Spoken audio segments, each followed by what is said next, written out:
আমরা গত বেশ কিছু মাসকে যদি দেখি, আমাদের সরকারে থাকা মানুষগুলোর নেতৃত্ব কিংবা রাজনৈতিক দলগুলোর নেতৃত্ব যখনই মব সন্ত্রাস নানা ক্ষেত্রে ঘটেছে, তাদের কি আমরা দৃঢ়তার সাথে মব সন্ত্রাসের বিরুদ্ধে দাঁড়াতে দেখেছি?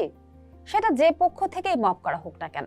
উল্টো আমরা দেখেছি সরকারের মহল থেকেই মব সন্ত্রাসকে মব জাস্টিস বলে বৈধতা দিতে। 5 আগস্টের গণঅভ্যুত্থানের পর বাংলাদেশে মব জাস্টিস বা দলবাজি প্রায় নিয়মিত ঘটনায় পরিণত হয়েছে। মাজারে হামলা, বিশ্ববিদ্যালয়ের অভ্যন্তরে হত্যাকাণ্ড থেকে শুরু করে এখন গণমাধ্যম কার্যালয়ে হামলা, প্রতিটি ক্ষেত্রেই সরকার বলি স্বরাষ্ট্র মন্ত্রণালয়ের ভূমিকা ছিল প্রশ্নবিদ্ধ। বরং সরকার ও রাজনৈতিক দলের কোনো ধারার দিকে অভিযোগের আঙুলও তুলেছেন স্বয়ং রাজনৈতিক ও নাগরিক নেতারা। নুরুল কবিরের ক্ষোভের মূল জায়গাটি এখানেই। সরকার হামলাকারীদের দমনে কঠোর হওয়ার বদলে যেন এক ধরনের নিষ্ক্রিয়তার বিহ্বলতার নীতি গ্রহণ করেছে। একে নেটিজেন ও বিশ্লেষকরা সরকারের ভীরুতা হিসেবে দেখছেন।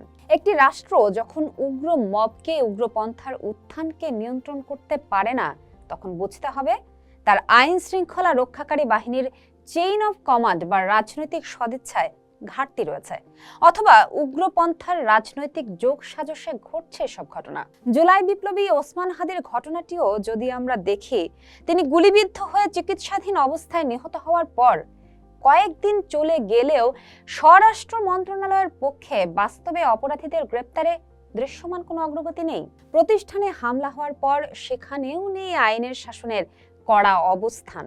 তাই সাংবাদিক নুরুল কবির তার বক্তব্যে যে বিহ্বলতার কথা বলেছেন, তা মূলত নেতৃত্বহীনতার পরিস্থিতি। যখন একটা প্রতিষ্ঠানে আগুন লাগিয়ে দেওয়া হয় সাংবাদিককে পুড়িয়ে মারার জন্য, আর প্রশাসন ফায়ার সার্ভিসকে নিরাপত্তা দিতে ব্যর্থ হয়, তখন প্রশ্ন ওঠে, সরকার আছে কি? থাকলে কি জন্য আছে? অথচ সরকারে থাকা মানুষগুলোর অনেকেই যখন নাগরিক সমাজে সক্রিয় ছিলেন, তখন মানবাধিকার প্রশ্নে তারা উচ্চকণ্ঠ ছিলেন। তারা সরকারি দায়িত্বশীলতা নিয়ে প্রশ্ন করতেন।